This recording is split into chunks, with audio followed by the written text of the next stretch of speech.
DJ Sandeep Amgaon. पापा पापा पापा पापा पापा क्या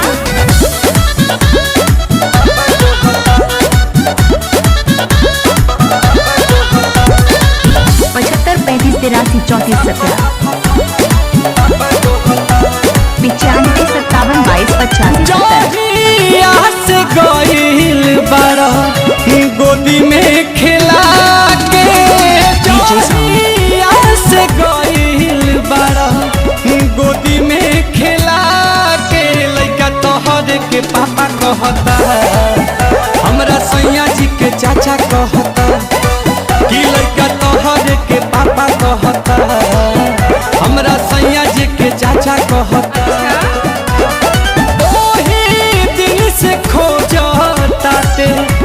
रोवता चिल्ला के ओही दिन से खोजता रोवता चिल्ला के सोझा सा बकाई साफा कहता के पापा कहता कि हमरा सैया जी के चाचा कहता कि लइका तोहर के पापा कहता।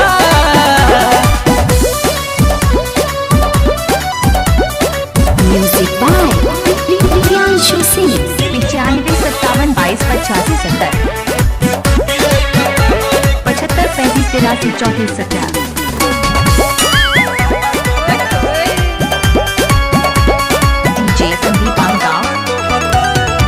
केतनो मनाई दूध पीली धाराई I love you। तनिको नाही चुपाला हो जान। सासु ननद गोतिन देवर के छोड़ा सैया के कोहरा न जाला हो क्या केतनो मनाई दूध पीली धाराई तनिको नाही चुपाला हो सासु ननद गोतिन देवर के छोड़ा सैयों के कोहरा न जाला हो रही जात मन हमर भीतरे लजा के अपने का तू गइला सिखा के खाए के गोली पापा कहता लइका तोहरे के पापा कहता कि हमरा सैया जी के चाचा कहता लइका तोहरे के पापा कहता। अच्छा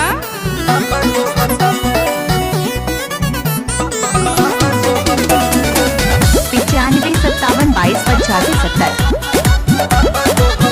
35 83 34 17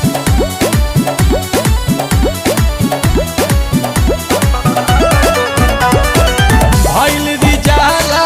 नैहर वाला लागता कि भेद खोलवाई हो विपत के घड़ी गोविंद खड़ा ही कहरी लगे पिया से पिटवाई हो भइल रिजाला नैहर वाला लागता भेद खोलवाई हो विपत के घड़ी रोशन खड़ा ही कहरी लगे पिया से पिटवाई हो लवले आशुतोष बाई गजबे के धान सोना पे पताई जला नीलकमल के गाना हमरा इज्जत पथा पर रहता लइका तोहरे के पापा कहता कि सोझा सा बकाई साफा कहता लइका तोहरे के पापा कहता ओही दिन से खोजता रोवता चिल्ला के ओही दिन से खोजता रोवता चिल्ला के सोझा सा बकाई साफा कहता लइका तोहरे के पापा कहता